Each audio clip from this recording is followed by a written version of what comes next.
India news business पर।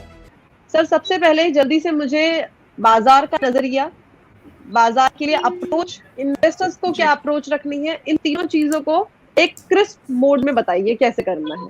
ये बहुत अच्छा सवाल है। आज सुबह से एक्चुअली यही सवाल पूछा जा रहा है मेरे से। हर किसी का फोन आ रहा है कि वो पूछ रहे हैं कि अब तो इलेक्शन हो गए, रैली हो गई, अब आगे क्या। किसी ने इसके आगे का तो अभी तक सोचा ही नहीं था। तो सारी बात हमारी आज तक की हो रही थी। उसमें एक बात बोलूंगा, अभी कल रिजल्ट आने बाकी है, अभी रिजल्ट आए नहीं है। We have responded to the exit poll and still there is tomorrow. उसके आगे की बात करने के लिए वी हैव टू गो थोड़ा सा पीछे एज वी हैव गॉन। तो whatever has happened, अब तक जो भी हुआ है, जितनी भी बातें हुई हैं, now we have a clear picture. And अब इलेक्शन से को उसको अब एक साइड रख के हम सिर्फ टेक्निकल पॉइंट ऑफ व्यू से मार्केट को देखें तो इंडेक्स ने ऐसा कुछ भी नहीं किया जो इंडेक्स को नहीं करना था पिछले एक महीने के अंदर। अगर आप क्लियरली सिर्फ टेक्निकल पॉइंट ऑफ व्यू से देखें, हम अपने उसी साइकिल पे चल रहे हैं जैसे हम चल रहे थे। हमने मार्च मिड में अपना बेस बनाया था और विच वी डिस्कस। बेस पहला बना था 21,770 का, उसके बाद हमने हाई बनाया था, फिर दूसरा बेस बनाया था 21,815 का। तब हमारी बात हुई थी कि अब हमको 23,200 का जो लेवल है वो एक रेजिस्टेंस पॉइंट नजर आ रहा है। हमने 23,110 से रिवर्स किया। उसके बाद हमको नजर आ रहा था कि मार्केट में तीसरा बेस जो है वो 22,400 से 22,000 के बीच में बनना चाहिए। मार्केट ने अपेरेंटली 22,400 से रिवर्स किया। तब हम शायद आपके साथ थे ऑनलाइन उस दिन। और उसके बाद अब where we stand like we said कि मार्केट का ट्रिगर पॉइंट बनेगा इलेक्शन और मार्केट आसपास कवर करेगा लाइफ टाइम हाई के। तो we are doing what we are suppose to do. Markets ने अपना काम वही किया है जो उसे करना था। इलेक्शन की जो न्यूज रही है वो it has been only emotional point with investors. लोगों ने कैसे रिएक्ट किया, पैनिक किया, शॉर्ट सेलर्स वर क्रश, वो होना ही था अगर the results were suppose to be the way they are.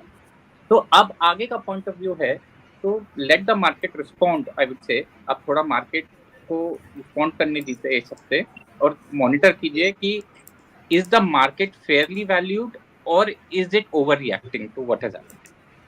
ये चीज ऑब्जर्व करना बहुत जरूरी है और उसका नतीजा हमको मोस्ट प्रोबेबली थर्सडे फ्राइडे तक पता चल जाएगा। यहाँ से of course the rally will continue. अब तो देयर इज नो डाउट कि आगे अगला ट्रिगर पॉइंट जो है मार्केट का वो रहेगा बजट। तब स्टोरी बनती है यहाँ से बजट तक की। बजट में गवर्नमेंट क्या क्या रिफॉर्म्स लाती है, कैसे आगे अपना रोड मैप बनाती है आने वाले 100 दिन का।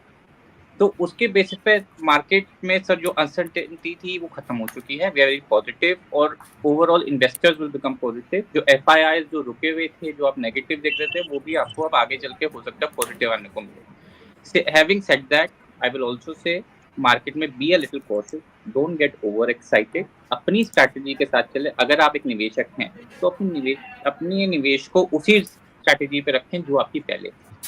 जब आपने मंदी में गिरते मार्केट में अपनी स्ट्रैटेजी नहीं बदली तो बढ़ती मार्केट में भी ओवर एक्साइटेड होकर ना करें, because you have a long term vision. Market में आप मान के चले 10% की करेक्शन इस साल भी आएगी, अगले साल भी आएगी, हर 3 साल में 20 से 25% की करेक्शन आएगी, हर 5 से 7 साल में 30 से 40% की करेक्शन भी आएगी। It's a part of the process, but you need to keep focused on your goal as a investor. और आपका शॉर्ट टर्म का नजरिया है तो again I will say the same thing, fundamentally strong stocks में ही इन्वेस्ट करें। In stock tips अपनी जो ये आपको आइडियाज मिलते हैं और जो कंपनी सजेस्ट की जाती है विदाउट योर रिसर्च, उससे थोड़ा दूर है। Try to educate yourself.